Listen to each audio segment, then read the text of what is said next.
ఆత్మకూరు పట్టణంలో స్థానిక ఎంపీడీఓ మరియు తహసీల్దార్ కార్యాలయంలో ఘనంగా 75వ గణతంత్ర దినోత్సవ వేడుకలు జరుపుకున్నారు. ముందుగా ఎంపీడీఓ కార్యాలయంలో ఎంపీడీఓ కృష్ణయ్య జెండాను ఆవిష్కరించగా స్థానిక తహసీల్దార్ కార్యాలయంలో ఎంఆర్ఓ రాజు జెండాను ఆవిష్కరించారు. జెండాను ఆవిష్కరించిన అనంతరం మున్సిపల్ చైర్పర్సన్ గాయత్రి రవికుమార్ యాదవ్ మరియు జడ్పీటీసీ శివరంజని చేతుల మీదుగా విద్యార్థినులకు నోట్బుక్స్ పంపిణీ చేశారు. అనంతరం ఎంఆర్ఓ రాజు మాట్లాడుతూ, వ్యాపారం కోసం బ్రిటిష్ వారు మన దేశం వచ్చి మన బలహీనతలను ఆసరాగా చేసుకుని మనపై పెత్తనం చెలాయిస్తూ మన సంపదని దోచుకున్నారని, ఎందరో మహానుభావులు చేసిన త్యాగాల వల్లనే మనకు స్వాతంత్ర్యం వచ్చిందని, మనల్ని బానిసలుగా చేసుకుని మనపై పెత్తనం చెలాయించిన బ్రిటిష్ వారిని మన భారతదేశాన్ని వదిలి వెళ్లేలా చేశారని, జనవరి 26ను ప్రత్యేకంగా గుర్తింపు తెచ్చేందుకు డాక్టర్ బాబాసాహెబ్ అంబేద్కర్ రచించిన రాజ్యాంగాన్ని అమలు చేయడం జరిగిందని తెలిపారు. 2 నెలల ముందే అంటే నవంబర్ 26న రాజ్యాంగాన్ని రచించి పూర్తి చేసి ఆమోదం పొందడం జరిగిందని, కానీ ప్రత్యేక గుర్తింపు కోసం మరో 2 నెలలు నిలిపి జనవరి 26న రాజ్యాంగాన్ని అమలు చేయడం జరిగిందని ఆయన తెలిపారు. ఈ కార్యక్రమంలో MPDO Krishnaiah, ZPTC Sivaranjani, municipal chairperson Gayatri, MPP Bangaru Srinivasulu, vice MPP Koteshwar, పలువురు ప్రముఖులు, నాయకులు పాల్గొన్నారు.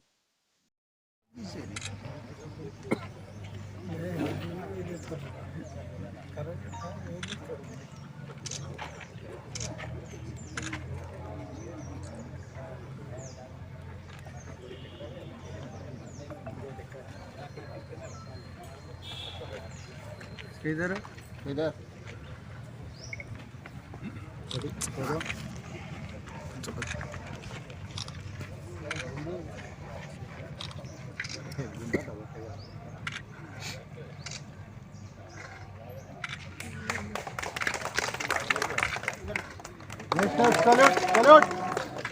जनगण मन अधिनायक जय हे भारत भाग्य विधाता, पंजाब सिंध गुजरात मराठा द्राविड उत्कल बंग, विंध्य हिमाचल यमुना गंगा उच्छल जलधि तरंग, तव शुभ नामे जागे तव शुभ आशीष मागे, गाहे तव जय गाथा जनगण मंगलदायक जय हे भारत भाग्य विधाता, जय हे जय हे जय हे जय जय जय जय हे। సింగిల్ విండో చేయడం గారి కృష్ణమూర్తి గారు, తర్వాత ఇక్కడికి వచ్చినటువంటి వివిధ గ్రామ పంచాయతీ సర్పంచులు కానీ, ఎంపీటీసీలు, గ్రామ ముఖ్యులు, అట్లా వర్తక సంఘ వ్యాపార రైస్ మిల్లర్లకు, ఇక్కడ ఉన్నటువంటి ప్రెస్ మీడియా అందరికీ గణతంత్ర 75వ గణతంత్ర శుభాకాంక్షలు తెలుపుతూ, మనము దాదాపు 300 సంవత్సరాల పైన అంటే 16వ శతాబ్దంకి వెళ్ళి మొదలుపెట్టుకుంటే 1947 వరకు పోరాడి ఎంతోమంది మహానుభావులు అట్లా బలి త్యాగాలు చేసి మనం 1947 ఆగస్టు 15న స్వాతంత్రం సంపాదించుకున్నాం. ఆ స్వాతంత్రం సంపాదించుకున్న తర్వాత చాలా దేశాలు అంటే మనకు పడరాని అనుకోండి, మన సయాబులు దేశం అనుకోండి, వీళ్ళు దాదాపు వివిధ సంస్థానాలు, రాజ్యాలు, వివిధ చిన్న చిన్న రాష్ట్రాలు ఉన్నటువంటి ఈ భారతదేశము వీళ్ళు స్వాతంత్రమే తీసుకున్నారు. కాబట్టి ఎలా పరిపాలించుకుంటారు? అప్పటికి 550 సంస్థానాలు అనుకోండి, అందుట్లో అన్నీ ఇముడుకొని ఉన్నాయి. అయితే వీళ్ళు ఫెయిల్ అవుతారు, మనమే పరిపాలించుకోవచ్చు అని చాలామంది ఆలోచన చేసినారు వేరే దేశాల వాళ్ళు.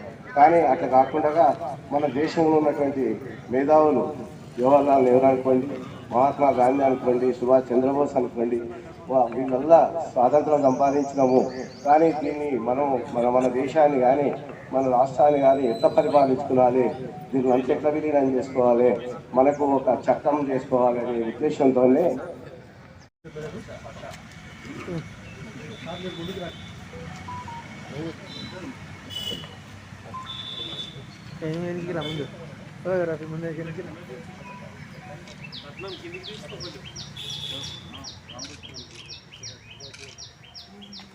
అతిథులుగా వచ్చేసినటువంటి జెడ్పీటీసీ శివరంజన్ మేడం గారికి, municipal chairperson Gayatri Ravikumar Yadav madam గారికి, ఎంపీపీ బంగారు శ్రీనివాసులు గారికి, వైస్ ఎంపీ కోటేశ్ గారికి, వైస్ మున్సిపల్ చైర్మన్, నాతో పాటు మరి కౌన్సిలర్స్, పుర ప్రముఖులు, పత్రికా విలేకరులు అందరికి నా యొక్క హృదయపూర్వక ధన్యవాదాలు తెలియజేస్తూ 75వ గణతంత్ర దినోత్సవ శుభాకాంక్షలు తహసీల్దార్ అండ్ వారి ఆఫీస్ స్టాఫ్ తరఫున మీకు శుభాకాంక్షలు తెలియజేస్తూ ఉన్నాం.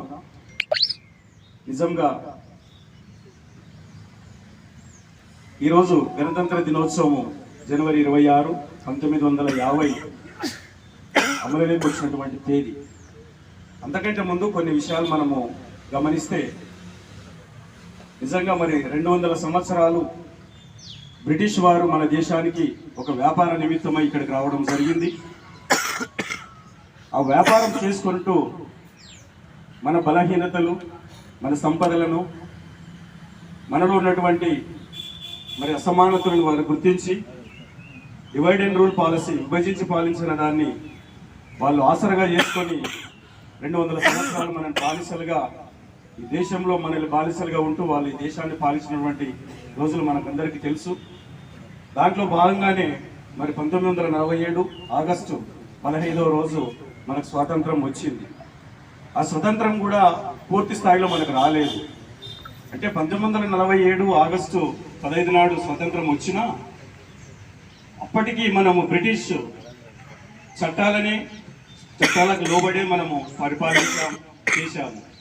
కానీ ఈ బ్రిటిష్ మరి ఏదైతే చట్టాలు మనకు కొన్ని అనుకూలంగా లేవు, ఏది చేసినా మళ్ళీ వాళ్ళ అప్రూవల్ తీసుకొని చేయాలనే ఉద్దేశంతోనే మరి 1949 నాడు రాజ్యాంగ ముసాయిదా కమిటీలో ఒకటి ఏర్పాటు చేసి ఆ కమిటీకి డాక్టర్ బిఆర్ బాబు రాజేంద్ర ప్రసాద్ గారిని చైర్మన్గా పెట్టి, మరి కమిటీకి చైర్మన్ అయితే ఉన్నారు, మరి రాజ్యాంగాన్ని ఎవరు రాయాలి, అంత మేధావి ఎవరున్నారు, అంత క్యాపబుల్ పర్సన్ ఎవరున్నారని గ్రహించి మరి ఈ రచనా కమిటీ ముసాయిదాకు చైర్మన్గా డాక్టర్ బిఆర్ అంబేద్కర్ గారిని నిజంగా చైర్మన్గా నియమించి వారి కమిటీ మరి 2 సంవత్సరాల 11 నెలల 18 రోజుల్లో ఈ యొక్క రాజ్యాంగాన్ని రాసి తర్జన భర్జనలతోటి అందరితో మరి చర్చించి నిజంగా 1949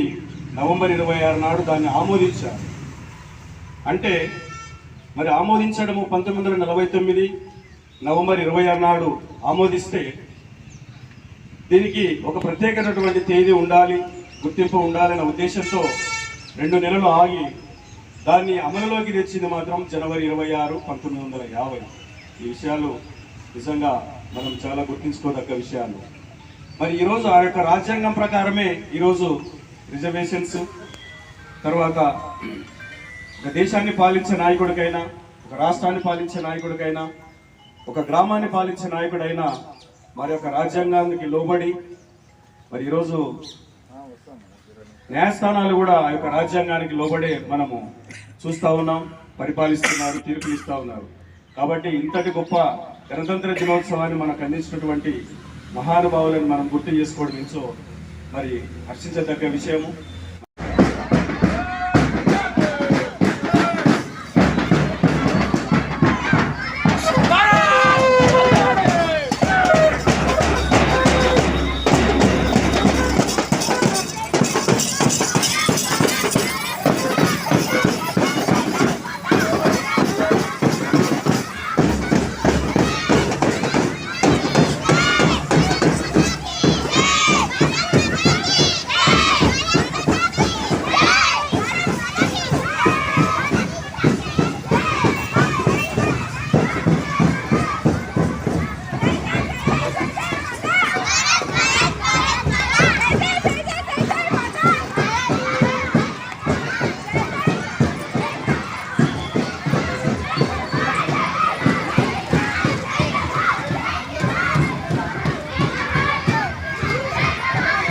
పిల్లల